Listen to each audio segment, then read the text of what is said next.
What I'm going to do now is just explain to you a little bit about why we're doing this at Montessori. I think that virtually anyone who has heard of Montessori knows of Montessori because of her innovative approach to childhood and education. What is less known about her is that she was a pioneer for women's rights. She was one of the first women, in fact the first woman to graduate as a doctor in Italy. Originally she applied and they didn't want to accept her, and they didn't want to accept any women, but she persevered and got accepted. Having graduated, she then went to work with what we would now describe as special needs children, but you can imagine what those conditions were like in the 19th century. And it was from her work there that she developed the approach that has gone on to make such a huge difference.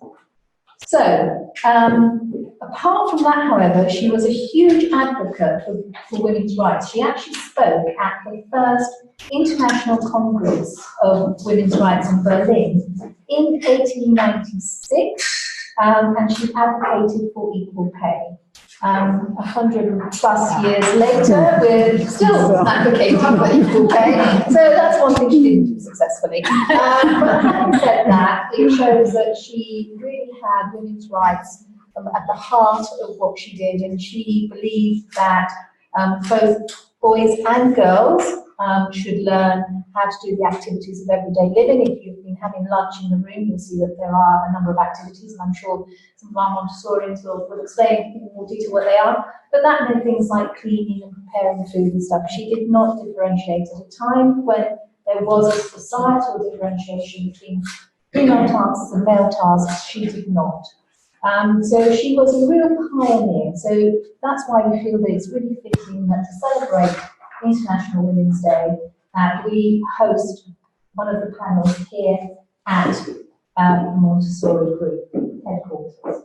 Now we're going to have to wait for a few minutes because I think we're joining everyone at 1:30. So what I'll do is I'll start by introducing our panel, and then we have to stop. Apologies, and then we might have to go back to introducing the rest of them. If I start from the far end, so Hannah, you have got everybody's biographies here, but Hannah works for us. She's one of our course leaders. She's an academic lecturer. She started off as a traditional primary school teacher before discovering Montessori, came to train with us, and luckily came back to us, but in the intervening time has done some fantastic work in India, in Hong Kong, in Turkey, working mostly with children and parents who come from more deprived backgrounds. She's worked with Tibetan refugees. She helped set up a parent cooperative school in Turkey, and in fact has written a book in Turkish.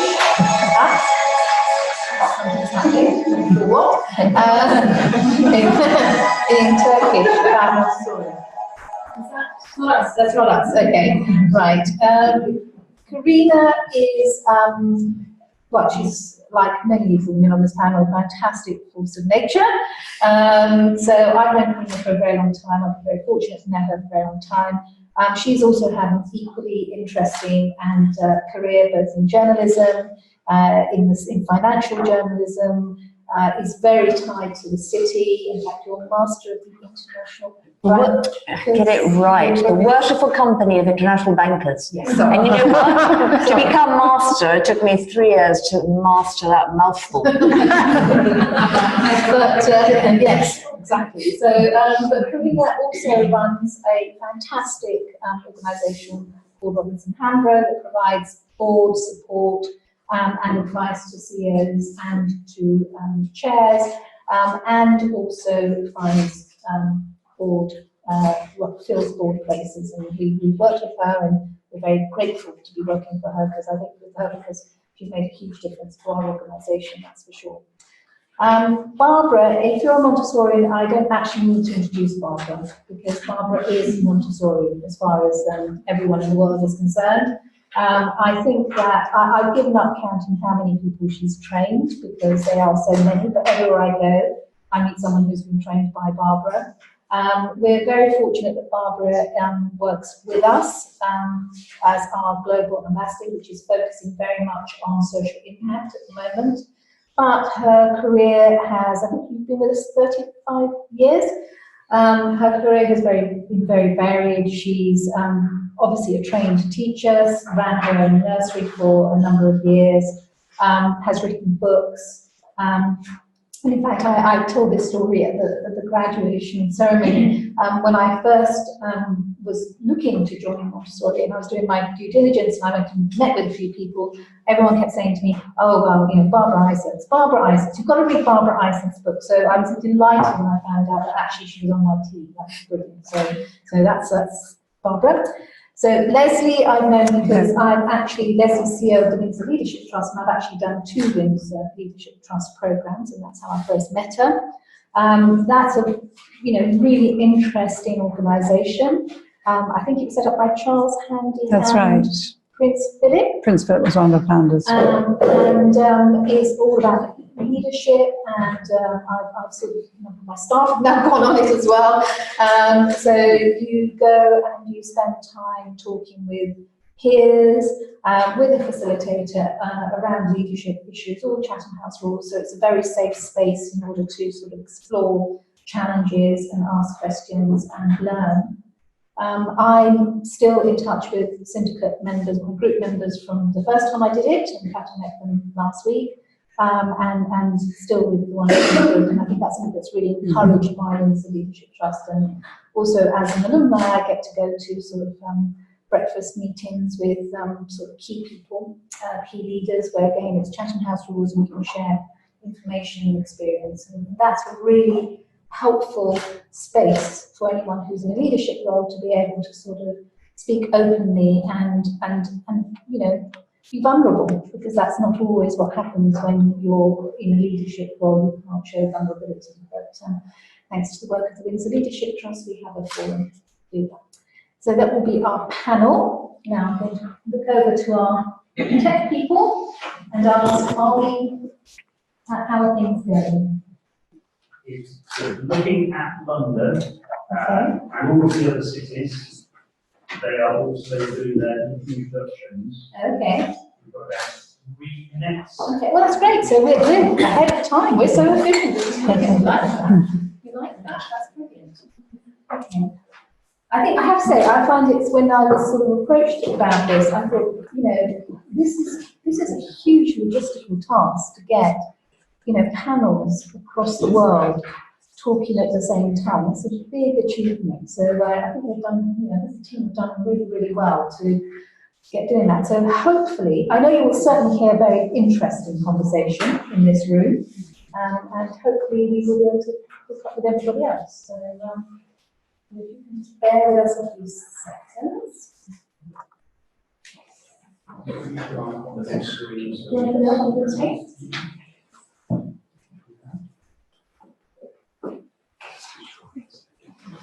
There we are.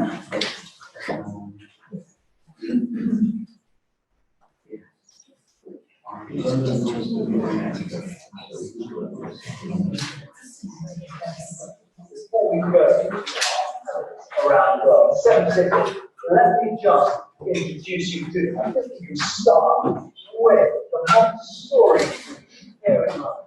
Get to that first of all. Now that is chaired by Reynolds. The ordinary official. I think you should say it. I can hear you. Did you say it?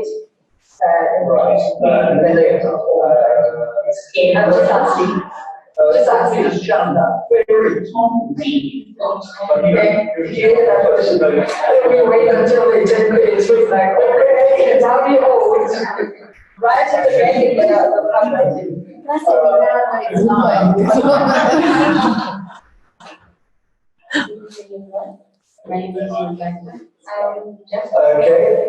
Okay, has just said now, it's a big concern to me, especially in terms of how we help our kids to actually end up to be in this environment where we are right now.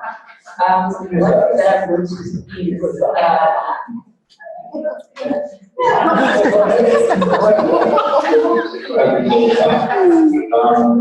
Thank you. I'm going to keep on going around the world, okay? Who's speaking?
More women leaders and why? And I'm going to ask perhaps Karina, I'll come to you first and then Leslie on that.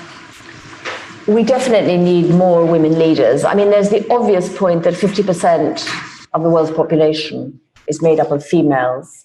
But I want to just give you an anecdote that I think highlights this. Ursula von der Leyen, who's the president of the European Commission and the first woman to hold that role, she came to London School of Economics and gave a talk about some very awkward issues like Brexit and dealing with things. She spoke in these reasonable tones, warm tones. We are going to disagree, she said, but in the end, we are all friends, we're neighbours.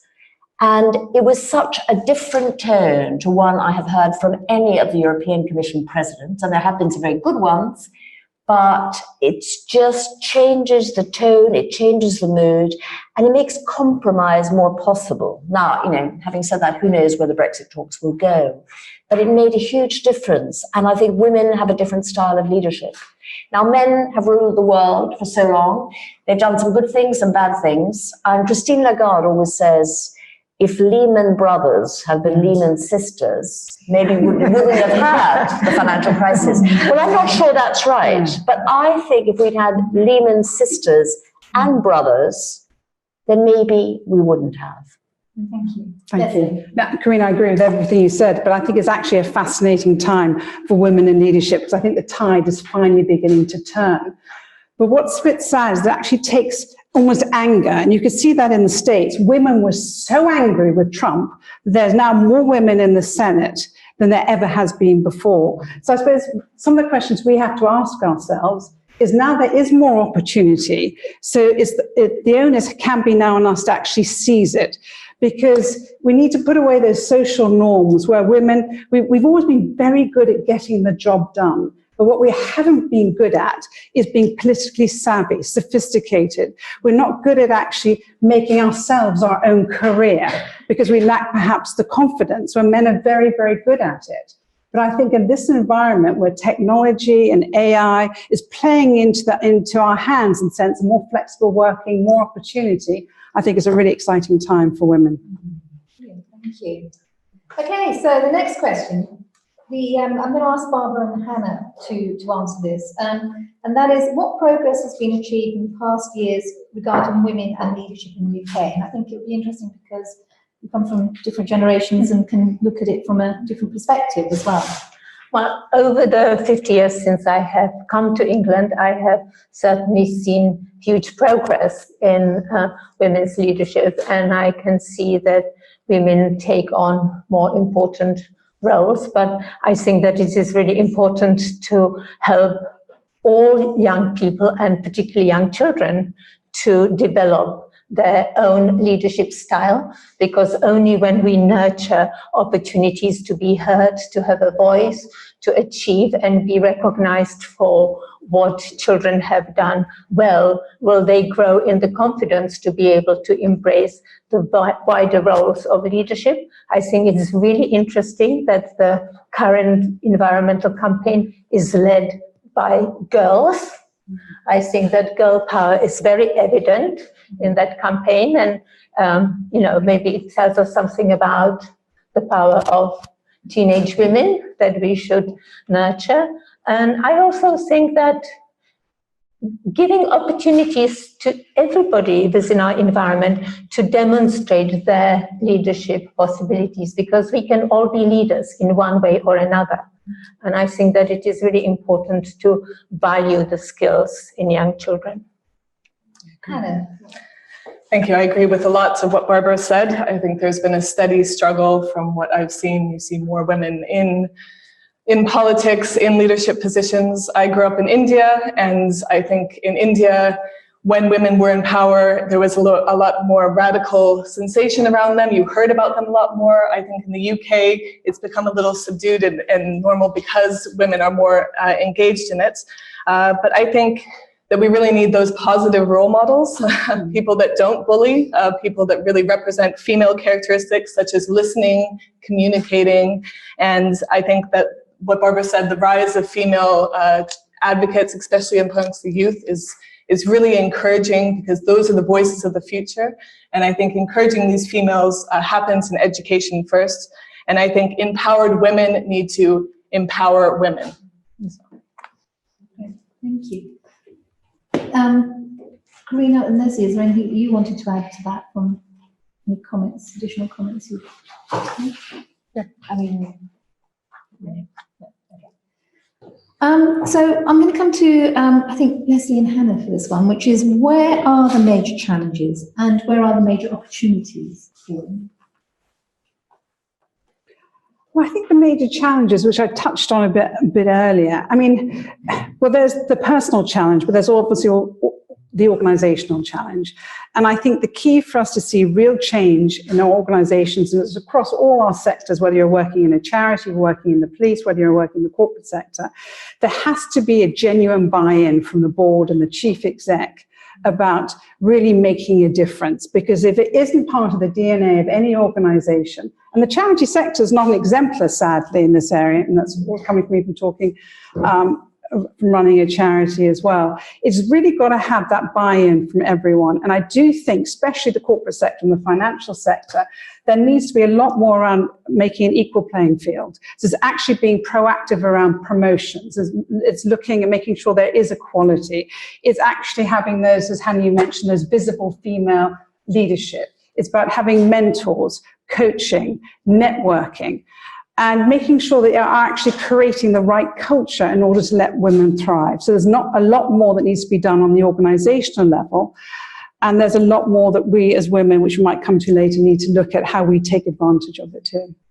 Before I come to Hannah, actually, given your experience with boards, do you think that there is an appetite amongst board and sort of chairs and CEOs to look at that and provide those opportunities? I think any of the sensible ones, absolutely. There are a few that don't, but the pressure on them now is huge, and I think that's incredibly important. And the pressure, one of the, and just picking up on Leslie's point, it is about the boards, and it is, firstly, the CEO has to feel it, very helpful if they have daughters, very helpful. But it's also about the regulators. In industries like finance that are very regulated, when your regulator and your investor start saying, your gender balance, your gender pay gap, not quite good enough, that has much more impact than any social media campaign. And that's what's happening now. So, Hannah, sorry, going back to you, where are the major challenges and opportunities for women?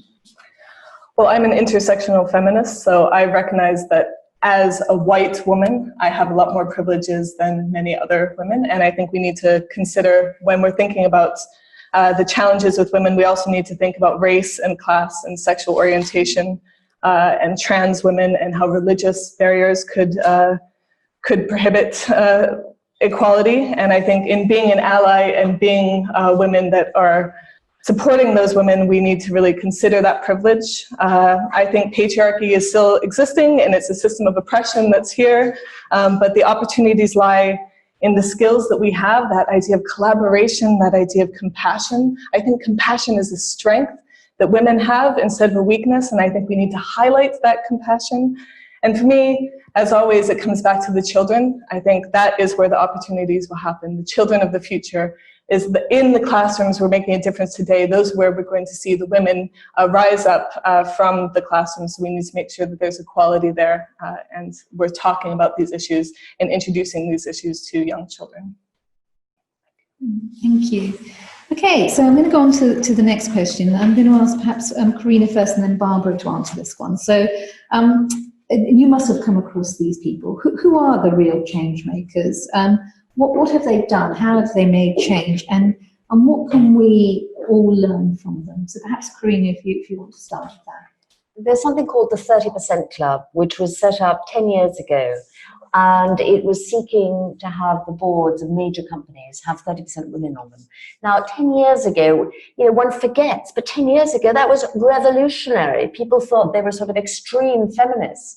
But the whole point is, we are at 33%. There should be much more progress, but here we are now. And one of the things those women did, Helena Morrissey, Brenda Trinowden, Denise Wilson, what they did is they harnessed the power of the men to make this happen. And that was a very important part of what they did, and I think what we should all do. But in the end, every single one of us is a leader in this field. And what you've got to do is look at whatever platform you have available. Is it social media? Is it, when I became master of the Worshipful Company of International Bankers, which sounds like something out of the sort of, Middle Ages. It was a club of about 700 people that did a lot of charity, a lot to do with banking and networking.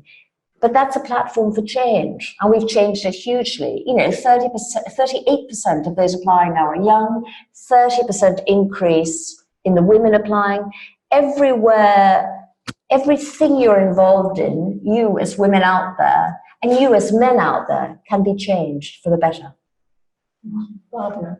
Well, your story has reminded me of my own experience. My first profession was working in an art gallery, and I worked in Duke Street, St. James's, opposite Sphinx. And in the 1970s, girls were present, but they were not seen. And due to unforeseen circumstances, the salesman with whom I worked was dismissed. And for 6 months, I had to do his work and my own work. And suddenly, everybody in the street realized that actually these girls are quite useful. And so I changed the whole scene within the 6 months. A year later, there were both saleswomen and salesmen working in art galleries, which was such a male domain. And when I first started, when somebody walked through the door, they were saying, "Anybody here to me?" As if I was a plein air. So that it is really just by the way anecdote. But I think that Montessori was for us a fantastic role model. She has achieved something that we would all be proud of, to be the mother of a pedagogy which is still shared by people around the world 100 years on. And so my role models always come from education system. I'm hugely admirable of Vicky Kohlberg, a Colombian woman who recognized that to change the culture of Colombia, they needed to have schools in the rural parts of Colombia. And she has started something called Escola Nueva. And through this program, she has established thousands of primary schools, gave access to education to thousands of young people. She was recognized for this, for her achievement by the Yidan Prize, which is the richest education prize in the world, awarded in Hong Kong annually. And I was incredibly proud because her roots started in Montessori, and she has used some Montessori ideas in her delivery. And equally, we are working with a charity called Think Equal, where the founder is promoting the delivery of personal, social, and emotional development as an integral part of all curricula, to be valued as much as literacy and numeracy. Therefore, again, giving children's voice, giving them understanding where they belong in society, giving them the advocacy and the agency to change attitudes through respectful, trusting relationships. Thank you. I'm going to ask Leslie and Karina on the next question, which is, and you've already touched on this, I think, a little bit, Karina, when you talked about the 30% Club, which is, what can be done to promote diversity, inclusivity, and women in leadership positions? That's Karina, you can start, and then Leslie. I am starting something that sort of happened, and I think it's all about just, if you're out there, things happen. But at the London School of Economics, where I'm an alumni and I'm a governor, we're just starting something just this November called the Inclusion Institute, or the Inclusion Initiative. And we're working with companies in the city in partnership with them to use behavioral science and data to make things happen. And I think this is a very important thing, is to use the tools and techniques we have available now to make things happen. Now, it's easier with the younger generations. They've been raised in a different world. With the middle managers, it's more difficult. They see a lot of feminism as a threat, and that conversation has to change. And one of the ways, I think, is about tying it to profitability, tying it to, in the end, people get bonuses, and it's not just in the city they get bonuses. In a lot of corporates, you get bonuses. Well, actually, tie what's happening with diversity and inclusion in your team to your bonus. And picking up with, what Leslie was saying, it's also about mentorship, sponsorship. We know what works now, and it's just a matter of applying it better, pushing it more, and using new techniques to make it go deeper. Thank you. Leslie.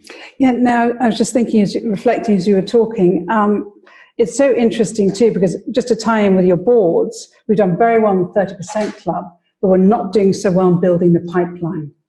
And we sort of women have jumped over from being the chief execs and building that pipeline to sitting on the boards. And what is it that we can do to encourage women throughout the different stages of their career? And it's very clear that women need support. When you look at the stats, I mean, it's usually 60-40 women graduates coming in to all the top banks, the law firms, the accountancy. Where do we start to lose them? We start to lose them after 5 years, then it's usually after 10 years. And it's usually when they begin to hit that family. And that's where we could be far more proactive, or the organizations, to create that right culture, to invite the women back into work, be supportive, have the days. I know there's some companies are doing a terrific amount.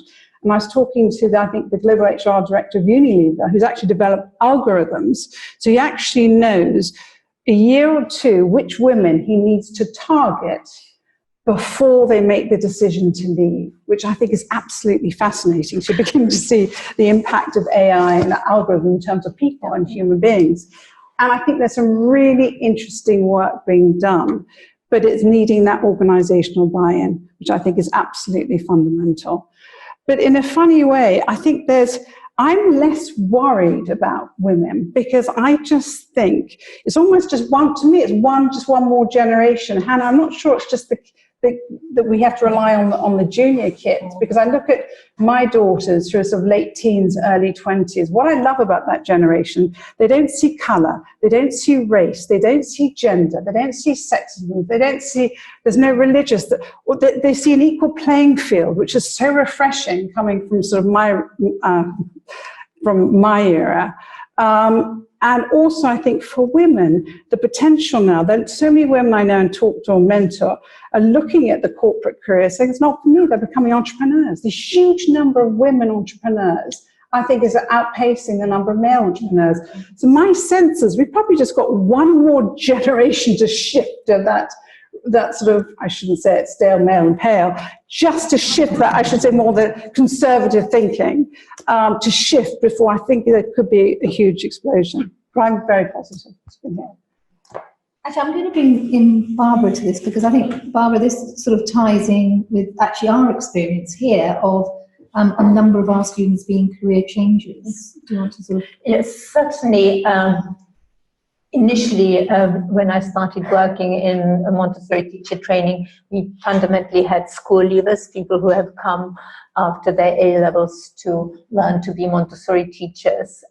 I think that the women who come to study now are women who actually understand much more about what Montessori can give to their own children and to other children. They have had experience of Montessori education. Often this is their first child, and when the second child comes, they really think about the quality of life for their family, and having an opportunity to continue to work with children is very powerful.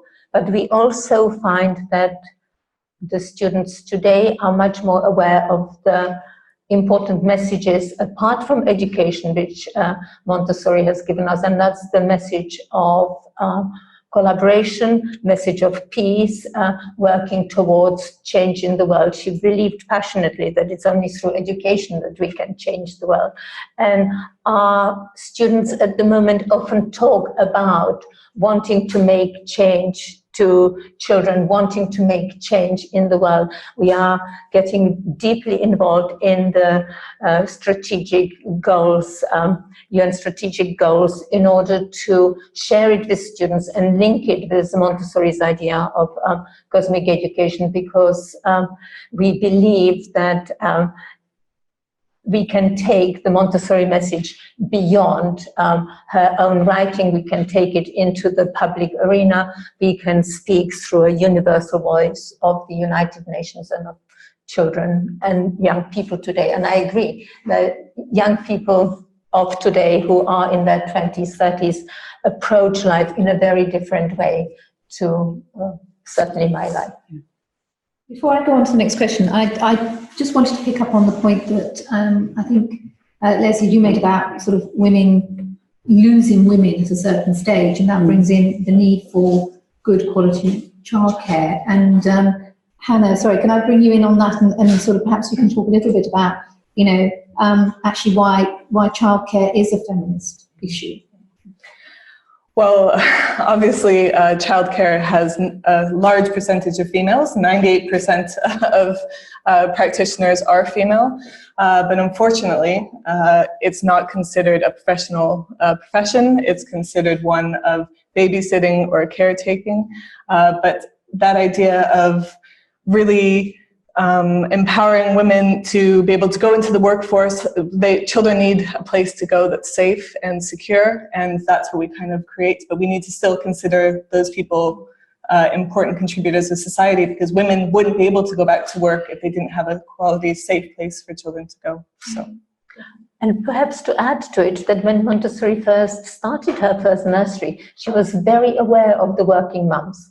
And she talked in her opening speech about the importance of having a safe place for the children to go, place where the mothers could be free of worry about the children. So we have been working at this idea for over 100 years, and we are still not there. So the voice of the earliest professional and well-qualified teacher working with children is very important. And I think that the current campaign or survey done by the Duchess of Cambridge, which is very generalistic, but suddenly it brings attention to the early years, and we need to build on that attention for the early years in order to maximize the engagement of politicians and policymakers. Thank you. So I'm going to ask Leslie and Barbara this. So first of all, Leslie, because I know Windsor Leadership Trust is open to both men and women. So I'd be very interested in kind of your experience of what does female leadership mean, and is it different to male leadership?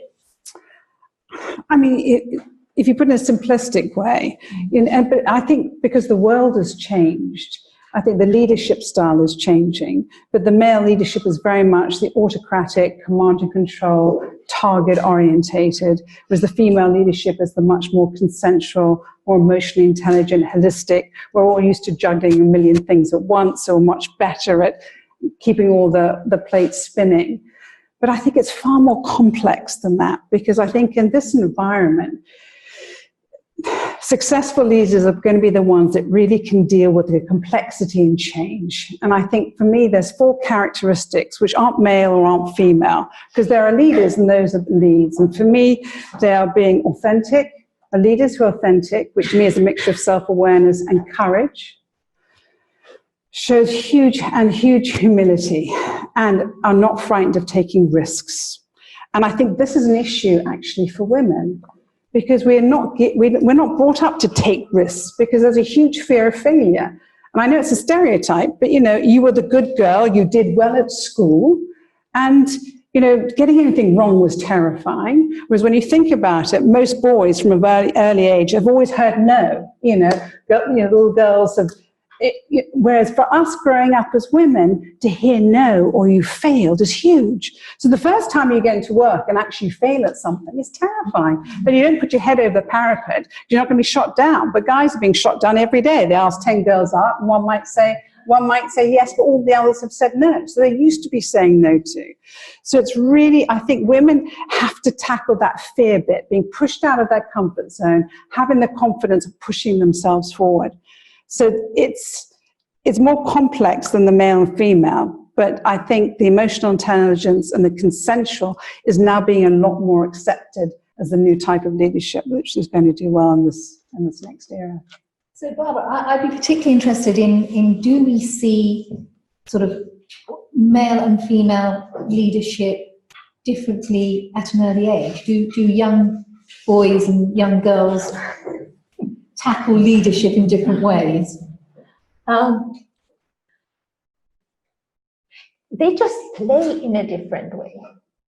And so they, in a way, it's quite the opposite of what we see at a later stage. So I think that 4-year-old boys will spend a lot of time on the carpet and actually can collaborate quite well, quite early. I think that I have seen lots of 4-year-old girls who have been quite mean to each other and, kind of a little bit prickly and quite critical of one another. And of course, I appreciate this is a huge generalization. But when we see the girls grow up, yes, there is a fear of failure, but they have got the power of gathering together and working more collaboratively. And I think that it's not only power of women from the top, it's also power of women can bring from below. I mean, we have seen a fantastic example of it in Northern Ireland. The Good Friday Agreement would not have been reached hadn't it been for the mothers of all the men who have died. And I think that there's a huge power in the mother to help to change the world. And I think we need to think about perhaps working with parents a little bit, because parenting styles do tend to vary around the world, and they do tend to vary according to gender. I think that girls in many countries around the world are very squashed, whilst the boys are allowed to shine or are forgiven a lot of things. So I think that it is a complex issue. There are many levels how this female leadership should look like. And I just wish we wouldn't have examples of real women leaders who want to be more men than men. I think that we need to own the riches that nature has given us and use them to our best advantage. Okay, thank you. Right, so moving on, and this is a subject that obviously is very of now, which is the Me Too movement. And, you know, we've seen the recent court case in the States with Harvey Weinstein, and the question I think is this justice? Are we running the risk of polarization? You know, we've talked about, you know, wanting to have, you know, collaborating with men. Men are an important part of this journey that we're all on. So how do we avoid kind of a rift between men and women? I'm going to ask Hannah and perhaps Leslie. So Hannah first. Well, it's interesting, Leslie was saying how men grow up hearing no, but they maybe don't understand no all that much. Perfect segue. I mean, I can almost guarantee that all the women here have had a Me Too moment. Yeah. I had my first Me Too moment at 15, entering the workforce for the first time. But we were told not to talk about it. We weren't having a community of discussing things. And now we are feeling empowered. Now these cases coming to the forefront, we're talking about it more. And I first of all think that's really encouraging for young girls, especially the girls that are growing up or going into the workforce, that they will hear this, hear these experiences, and that it's not a normal thing. It should, well, it's a normal thing, normalized, but it shouldn't be normalized. It should be something that's fought against. We're no longer silenced, and I think in that men need to be informed, men are informed, and they need to be educated about how to help and prevent it. Even if they aren't participating in it, if they recognize a culture that is making this successful, they should be working towards preventing it. And I think this again comes with the young men, young boys. Boys need to be taught young about no's and respect and consent. I think too often women are taught, don't dress like this, act like this, but actually we need to look at what the boys are being taught as well. And I mean, the Harvey Weinstein is a perfect example. There needs to be consequences for this. I don't think it's about polarization. I think there needs to be justice, and we're going to get it, hopefully. So Leslie. Yeah, no, I agree with Hannah. Probably not quite that far down, because I do think there's a lot of room for communication. But absolutely, the beauty of the Me Too, for the first time, it's given permission. And I do think it's extraordinary as well, women, we do need permission. It's given us, not just in this instance, but permission to speak out, which has not existed before. And I think also with social media, any abuse can be captured by either you or a friend on the photo, you know, in a second. So I think that combination of the permission and calling it out has been hugely, hugely powerful. But I don't think it's just, for me, that's a wider issue. It's about talking truth to power. Because when you look at the Jimmy Savile scandal and all the other scandals, so many people knew what was happening within the BBC. When you look at the church, it's what is it that stops people, and it's men and women, because it's the whistleblowers who've created cultures where people are too frightened to speak out, and that's true for men or women. I think it's just, Me Too is one example of women, but I think it's a much wider issue of how do we talk to truth to power, because when you look at it, we've lost trust in all our major institutions because of what's happening within the church, within the police, within politicians, with the financial industry. So there's got to be a means about how do we communicate this, because I am worried that we are too polarized. And once you lose trust, you create a vacuum. And what fills a vacuum? It's fear. And the minute you have fear, you have extreme right and extreme left. And that's the polarization which really worries me. But I remember the first cases of child abuse when they came to be discussed 40 years ago. And that came as a shock to realize that child abuse happens within the families. But the language that has developed over the 50 years has been really, really interesting. We no longer talk about child abuse. We talk about safeguarding. We are having preventative measures towards ensuring that children are safe. And I think that it is sometimes the language that we use in context of all these things then is important, and we need to be more determined to express things in the right way without making it into a scandal, but also giving all young people the voice by which they can express things that are happening to them which do not feel right. I don't think it's at that level that it is a gender issue only. It is having the courage and the belief in oneself to be able to voice things that are not right, because that reflects in all politics and all sorts of other things in the world. Okay, so I'm coming to the last question. We've got a little bit of time, so I'm actually going to open it up to everyone because I think this is really interesting. And the last question is about women in politics, and it's about saying, should more women enter the political arena? How can we prepare the younger generation to be more politically aware and with a focus on social impact?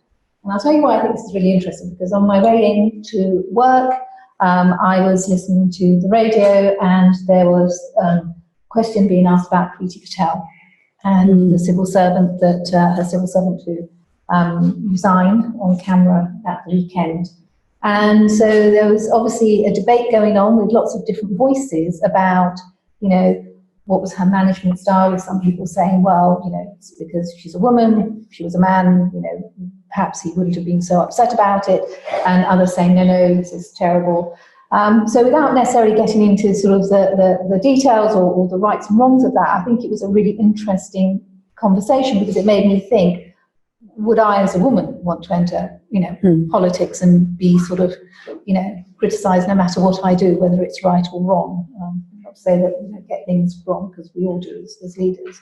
So perhaps if we could start, I'm going to go down this way, I think. So perhaps, Hannah, do you want to give your thoughts on that? How do we get more women into politics? Should women go into politics? And what can we do about encouraging the younger generations? I mean, I think definitely, but hats off to them. I think especially in Parliament, it's very much a boys' club of shouting at each other and calling abuse. I don't know. It's a very interesting thing to look at. But I think great leadership isn't about control. It's about empowering people. And in that, we need to create those role models. I mean, in the US, there's some great examples of maybe female politicians being misunderstood or not being upheld at the same level as men.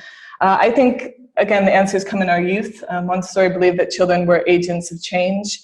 And the youth are very socially aware. I mean, I think Greta Thunberg is one of those examples of that they're not waiting until they can vote to have a voice. They're going out to the streets, they're talking about it.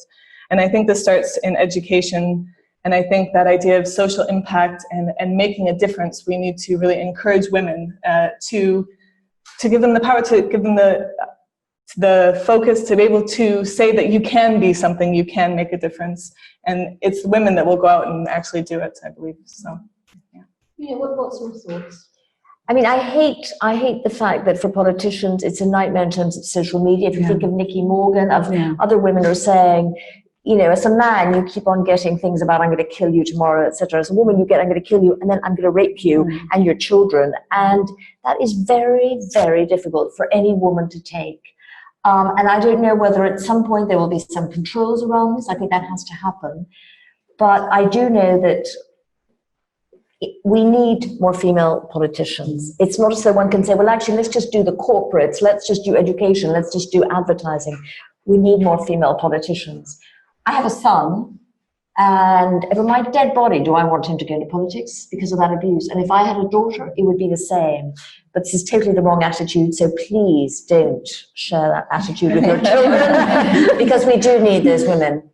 But somehow things are going to have to change around it for more of them to join Parliament, the Senate in the US, or whatever.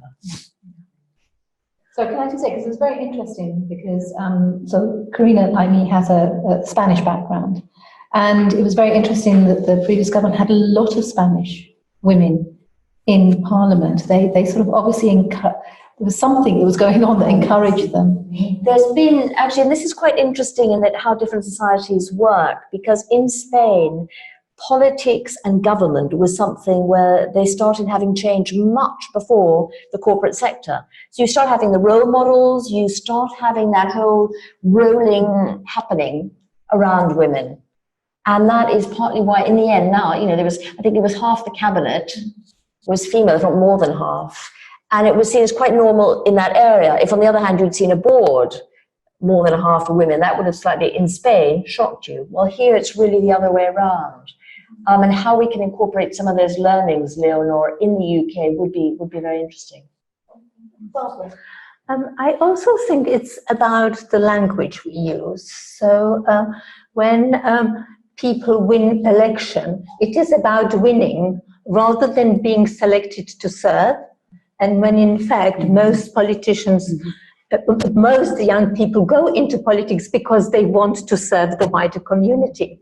So actually taking this whole idea of competitiveness and looking at what it is like to serve your friends, serve your community, serve the nation would give us a very different emphasis on what politics is all about. And it's there's at the moment there is a group of Montessori teenagers who have created Montessori model of the United Nations, and they are learning how to speak in political way without making it a race with others, making it again, service, what it is that really matters to me, what is it that I want to deliver. I think it's terribly sad when we have got young people who go into politics who within 1 year of serving in Parliament suddenly realize that the reality is to toe the line.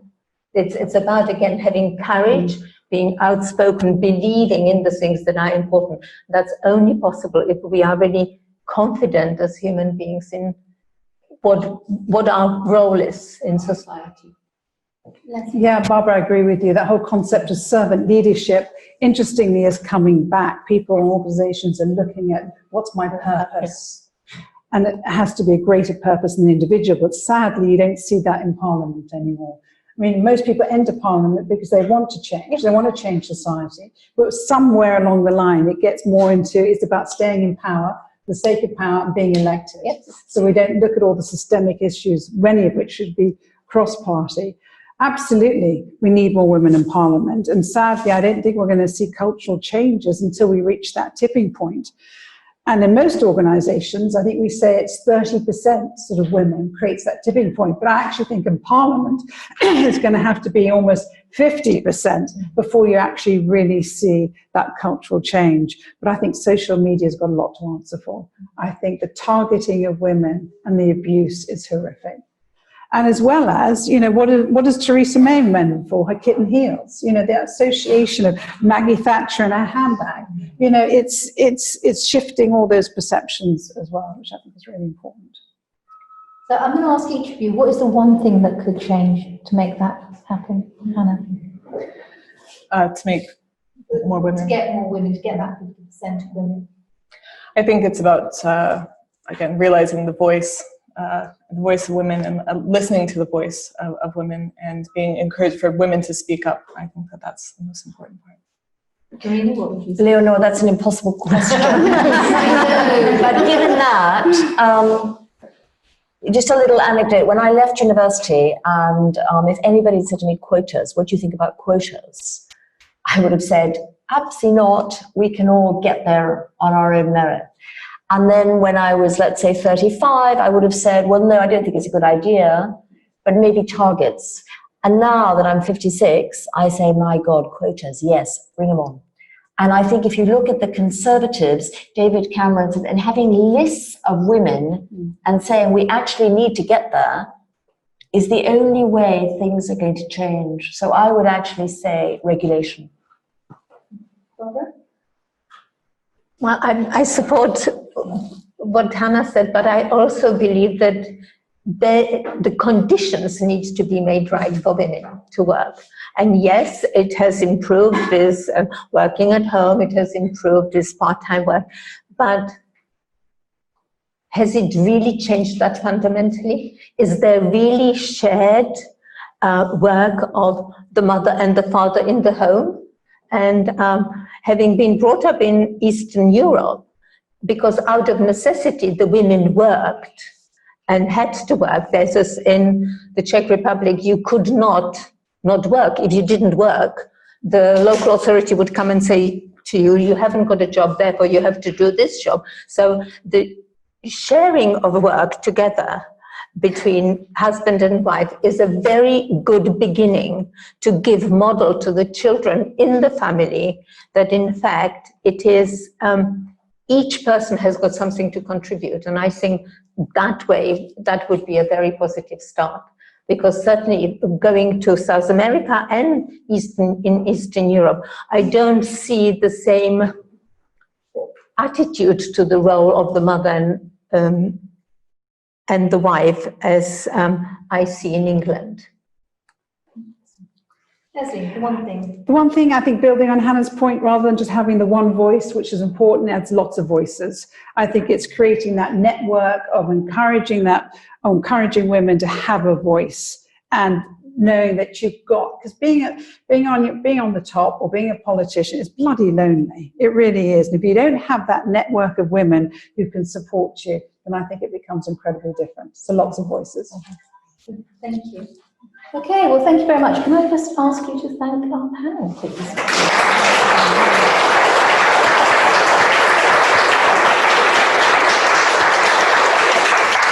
Great. So now it's over to Daniel. So how are we doing with sort of summarising? So would you like me to share now?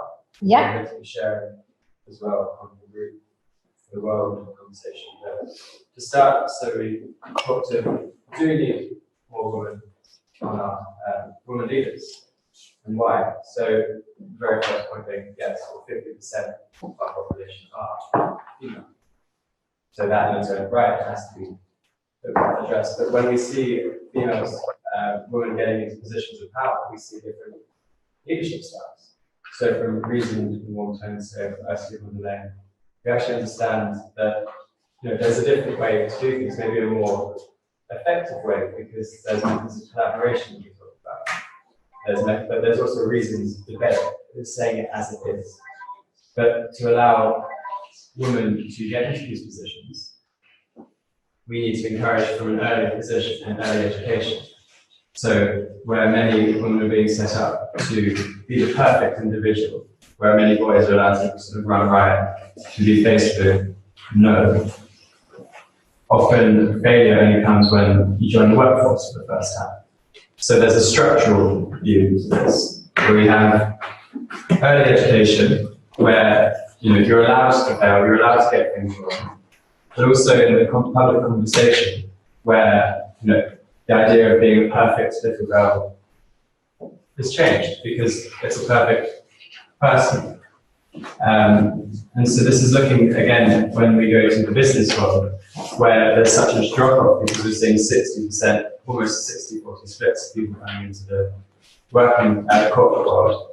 When there's a drop-off, it's because part of this conversation is actually how do we need, maybe there are different needs, different desires, and when it comes to things like family and childcare, if the workforce isn't set up, you lose amazing talent. So it's about looking and addressing early on in that pipeline, how do we support a career throughout the process? So it's looking at things like childcare structurally, it's looking at things like conversation, it's existing cultures, what needs to be addressed and remedied perhaps, but it's also public conversations about things when it comes to the Me Too movement, when it's so common for many men to not understand or have seen or be oblivious to challenges being faced by many women, and yet many women will say, I have personal stories or personal friends, personally seen friends go through this. So public conversation is a very important step. One, because then it empowers them to feel safe to raise their own story without feeling like they're being shunned by society for having something different happen to them. And I guess in conclusion to this, it's looking so, these public conversations say, such as the Duchess of Cambridge, harnessing these movements, harnessing when there are female leaders such as Ursula von der Leyen, and highlighting the stories, actually enabling, talking about it, discussing it. It's training people, including men, to be positive bystanders. So that's how, if there's a pre-existing power dynamic, it's how you show, so maybe it's there are men with daughters, but it's beyond that, it's understanding productivity. When you highlight those stories, you're highlighting actually the distance. And so in the conclusion element, it could be in the form of greatness. It could be in the form of addressing working conditions directly. It starts with listening, but in creating those listening opportunities, it might start with something more policy-based. Okay, that was a good summary. Very impressive. Great. Okay, so Then other cities are also concluding. The Finn in London is literally checking his watch. I can't hear them yet, so they're not real pressing. So I'll pop them up on the screen. okay.